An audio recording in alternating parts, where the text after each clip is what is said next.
क्यों भगवान शिव ने क्रोधित होकर दिया था मां पार्वती को कठोर श्राप। हिंदू धर्म में भगवान शिव और माता पार्वती सबसे ज्यादा पूजे जाने वाले देवी देवताओं में से आते हैं। माना जाता है माता पार्वती ने अनेकों कष्ट सहते हुए जन्मों तक कठोर तपस्या करके भगवान शिव को पति के रूप में पाया था। मान्यता के अनुसार अखंड सुहाग और पति की लंबी उम्र के लिए माता पार्वती का व्रत किया जाता है और माता पार्वती के साथ भगवान शिव की पूजा की जाती है। भगवान शिव और माता पार्वती की जोड़ी अगाध प्रेम का प्रतीक और आदर्श जोड़ी मानी जाती है।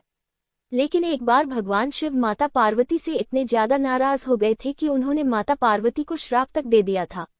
आइए जानते हैं इसके पीछे की कथा। पौराणिक कथा के अनुसार माता पार्वती ने 108 जन्मों की घोर तपस्या के बाद भगवान शिव को पति के रूप में पाया था। मां पार्वती का भगवान शिव के प्रति अगाध प्रेम था।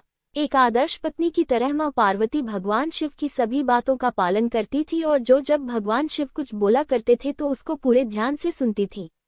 एक बार भगवान शिव मां पार्वती को ब्रह्म ज्ञान देने के लिए सृष्टि की कथा सुना रहे थे। कथा सुनते सुनते मां पार्वती किन्हीं दूसरे विचारों में खो गई।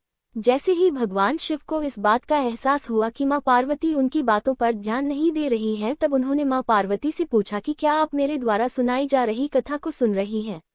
लेकिन मां पार्वती कहीं और खोई हुई थी, इसलिए उन्होंने भगवान शिव के सवाल का कोई उत्तर नहीं दिया।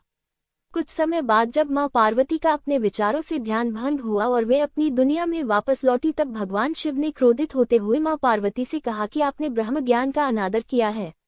जब किसी से शिक्षा या ज्ञान लिया जाता है तब ध्यान भंग नहीं होना चाहिए, और अगर ऐसा होता है तो ये दंडनीय है।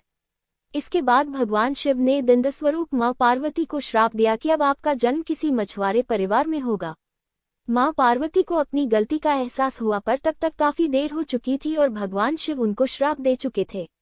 अब दुख में डूबी हुई मां पार्वती मछुआरों के एक गांव में पहुंची।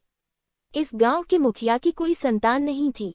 एक दिन वो मछली पकड़ने के लिए तालाब जा रहा था, तब उसको रास्ते में एक पेड़ के नीचे एक कन्या बैठी हुई मिली, जो कि वास्तव में कन्या के रूप में मां पार्वती थी।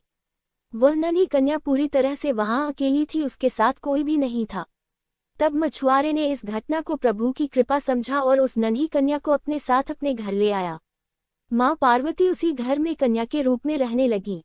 इस तरह मां पार्वती को अपना एक जन्म भगवान शिव के श्राप के कारण मछुआरे के घर में काटना पड़ा।